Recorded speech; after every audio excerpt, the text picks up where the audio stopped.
Okay, Shabbat Shalom, y'all. We are in Genesis 13. And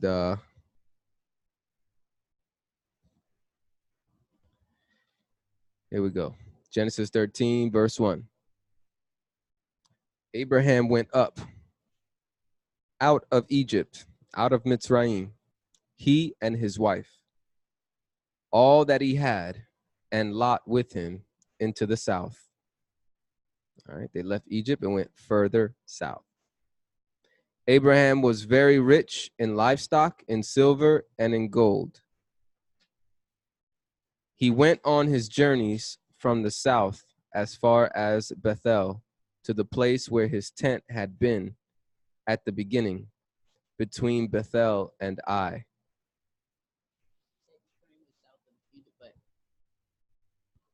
Yeah, I thought last week we said something about that, where Egypt was compared to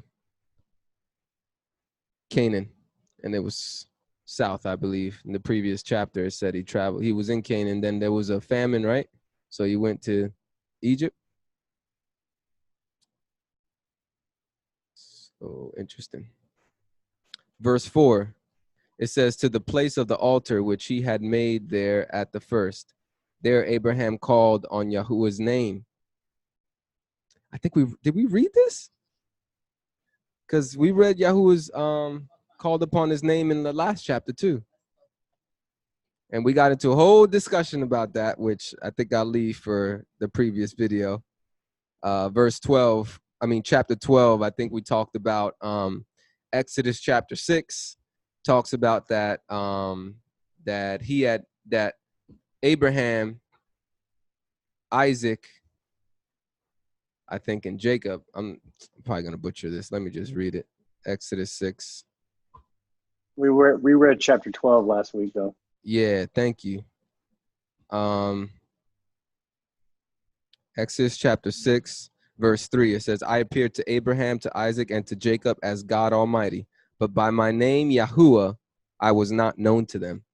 That's a controversial verse right there, I think, amongst those that are in this walk. They say some people might say that's a mistranslation, but I believe that's what it was. I believe that whoever wrote the book of Genesis and Exodus was somebody in the future writing retrospectively, looking back.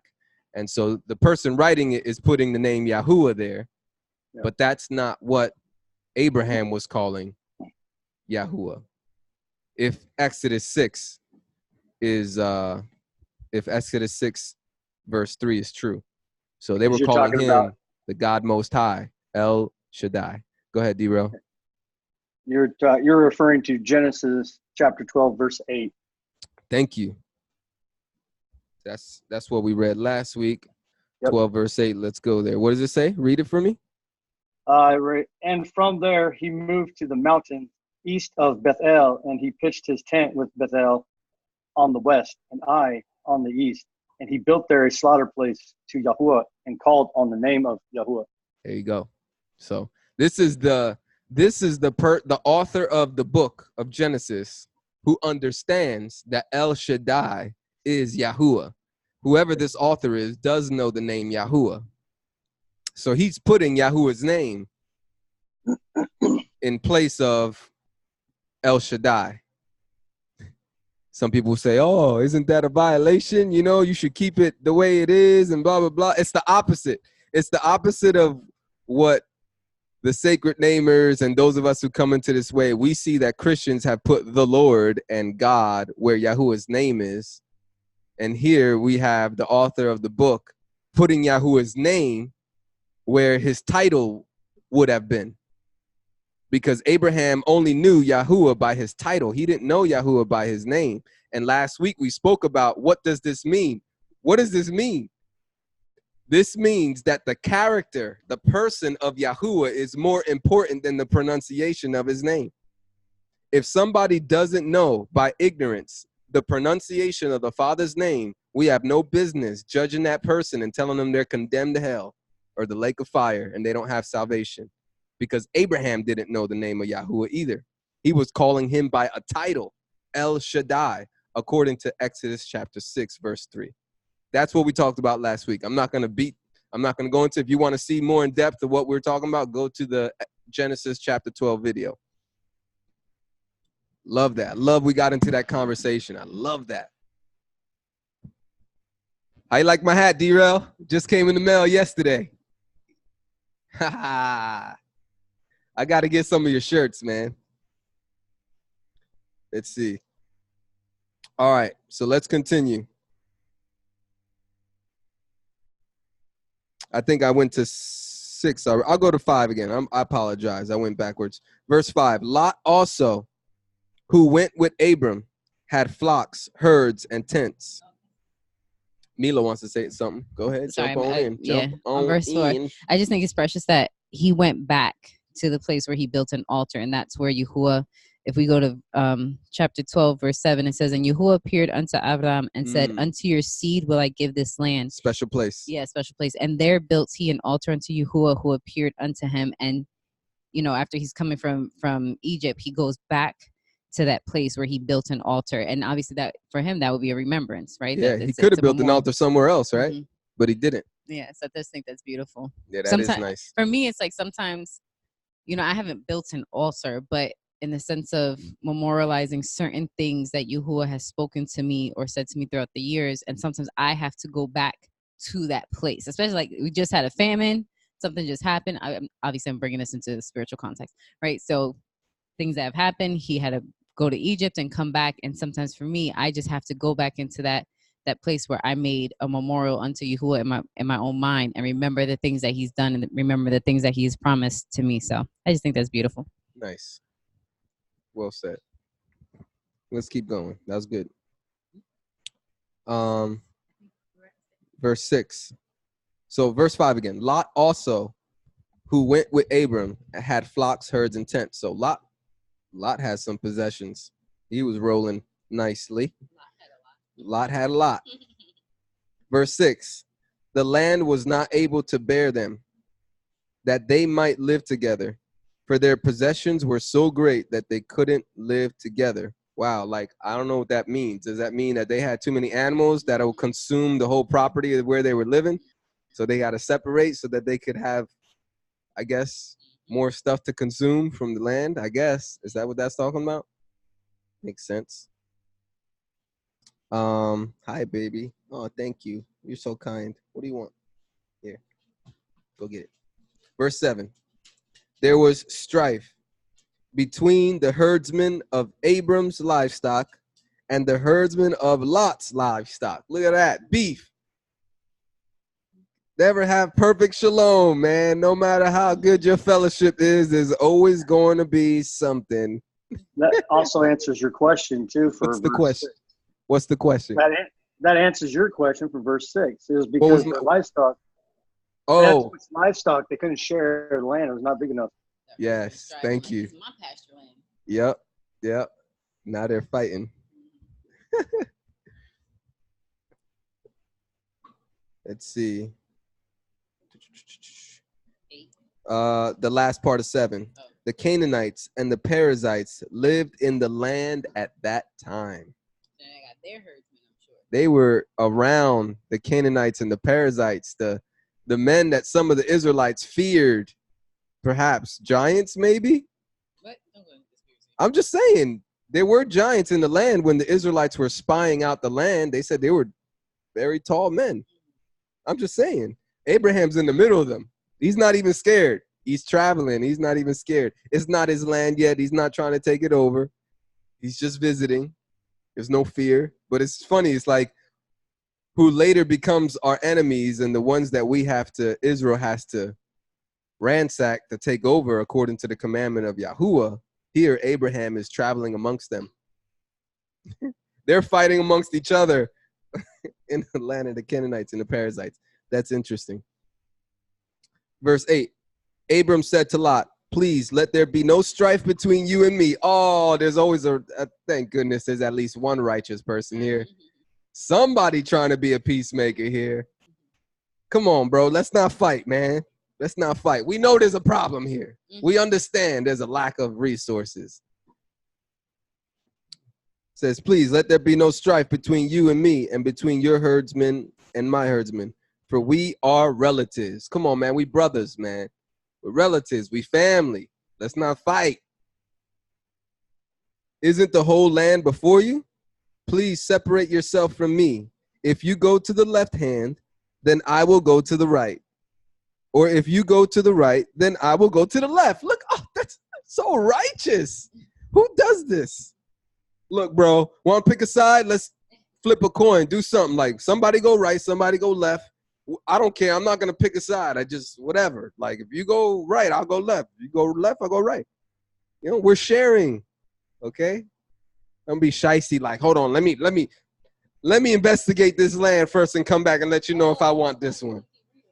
I'm just saying, I'm having fun. I'm having fun with the text. My wife is like, oh, you didn't read ahead yet.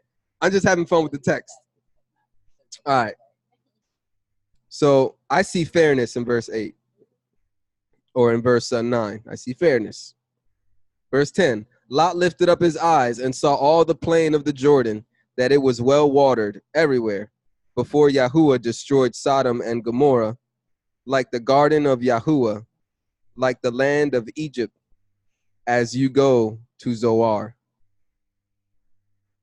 That is a packed verse that I don't even know if I'm ready to dig into my thoughts on what I think about verse 10, but just imagine the beauty and the sustenance of these lands. And Egypt being compared to well-watered. Sodom and Gomorrah, before Yahuwah destroyed Sodom and Gomorrah, like the garden of Yahuwah. Like the land of Egypt being compared to the garden of Yahuwah. That's pretty deep, man. I don't even know if my mind is ready to go into thoughts about that. So I'm going to just, I'm wondering if he's talking in regards to the water, because weren't there 4 rivers that came out from the garden? Mm-hmm. And maybe the comparison is it's well watered like that. And even Mitzrayim had the Nile and all these rivers and stuff like that's well watered instead of the entire comparison of just a thought I was thinking in regards to what he's referring to. I like it. It's there. You got those rivers flowing in the Garden of Eden. Verse 10. I read that already. 11.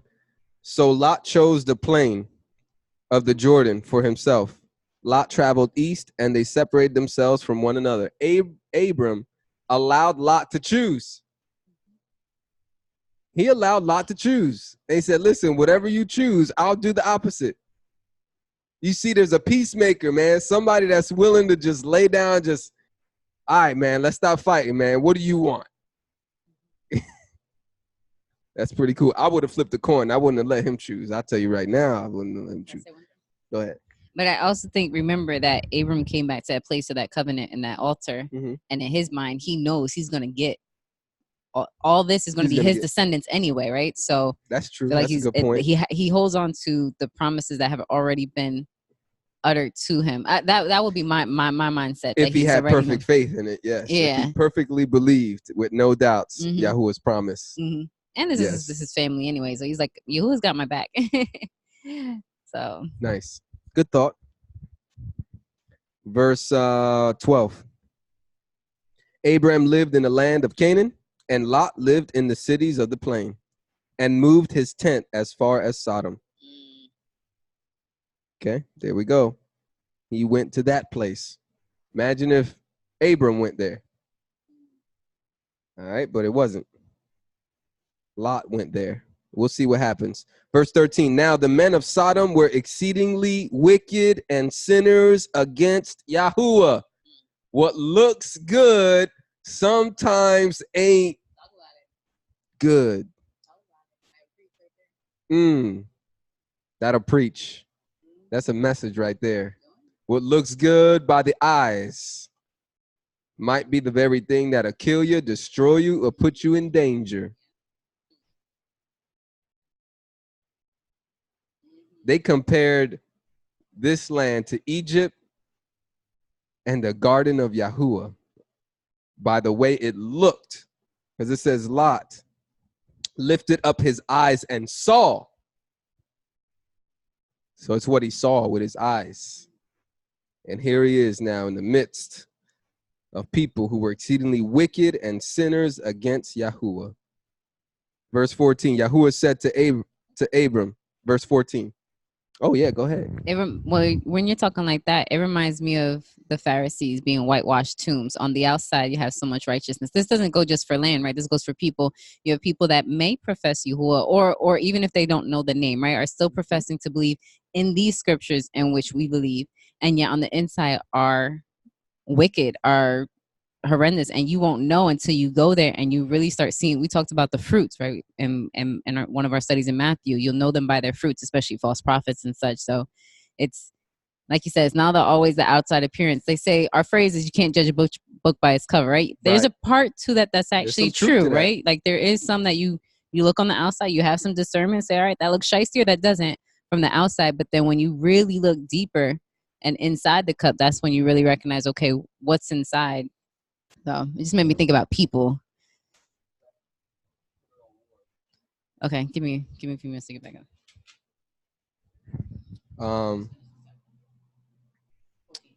14.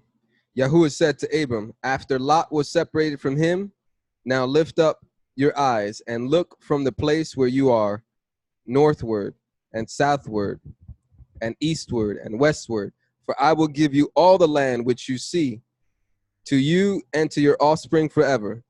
I will make your offspring as the dust of the earth, or as the sand of the earth, so that if a man can count the dust of the earth, then your offspring may also be counted. Arise, walk through the land in its length and in its width, for I will give it to you. Abram removed his tent and came and lived by the oaks of Mamre, which are in Hebron, and built an altar there to Yahuwah. There we build a second one, a second altar. Any comments, any thoughts, any questions from this chapter? Yeah, I was going to say, earlier you were talking about, okay, the name, he would have not known the name, but obviously somebody who knew the name wrote this. The proof is because they're talking, the person knows about the destruction of Sodom and Gomorrah before it even happened, when he wrote it in verse 10 as well. Move. So whoever wrote, you know what I mean? If it was Moses who wrote it. So you see what I'm getting at? They knew the history. They knew the history. They knew the history, yeah. Yep, I appreciate that. Because, yeah, they went forward to Sodom and Gomorrah being destroyed. And it hasn't been destroyed yet. It hasn't been destroyed yet. Exactly. Thank you, D-Rail. See? You caught, that's what I was saying in the beginning. So here's another little hint to that. Yep. Okay, I might jump to conclusions, but it seems like a rational thing to jump to a conclusion of, Obviously Abraham's not writing this. Well, he could be. Okay? But you know what I'm saying? Like, yeah, some people say Moses wrote it. I don't know. I'd have no idea. The book doesn't say Moses wrote. So I don't know who wrote it, but whoever wrote it and probably doesn't want the credit. So didn't put his name on it. Who cares? They knew the future of what happened because they seen it or lived it or heard it. Mm-hmm. That was a good catch, D-Ro. Very nice. Brother Doug, a guest here. He watches us. He's a friend of mine, brother of mine. He threw up some scriptures for us. Let's see here. We're talking about a few things. And, oh, yeah, he says Exodus 6:3 depends on your translation. Yeah. Some translations might read Exodus 6:3 differently regarding Abraham, Isaac, and Jacob didn't know Yahuwah by his name. They only knew him by El Shaddai. All right. The Masoretic text Bibles usually say, all right, I'm not looking at comments. I'm looking at scriptures. What scriptures you got, Doug? Numbers 13:33. What does Numbers 13:33 say in relevance to what we read today? Numbers 13:33. There we saw the Nephilim, the sons of Anak, who came from the Nephilim. We were in our own sight as grasshoppers, And so we were in their sight. So thank you very much, Doug. That was in reference to Abraham being amongst the Canaanites and Perizzites. And here's where the spies, the Israelites, were spying out the land. And they pretty much said, we're like grasshoppers compared to these men. So Abram and Lot are in the midst of this. So which men?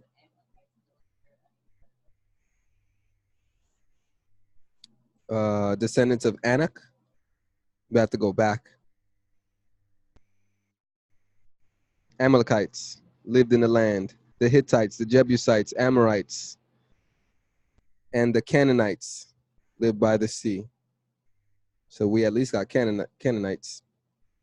All right, he threw up, yep, numbers. That's the scripture Doug threw up there. So thank you, Doug, for that. And that's it. That's Genesis chapter 13, right? Genesis 13.